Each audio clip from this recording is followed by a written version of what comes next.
What's up guys, in this video I'm going to show you that how we can lock our Instagram profile in mobile phone.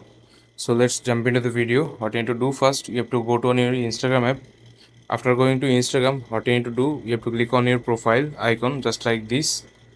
After clicking on profile, what you have to do, you have to click on the three dot bar icon in the top right corner just like this. Please guys, make sure you watch the full video and follow every step that I'm going to show you so that you can lock your Instagram profile on mobile phone.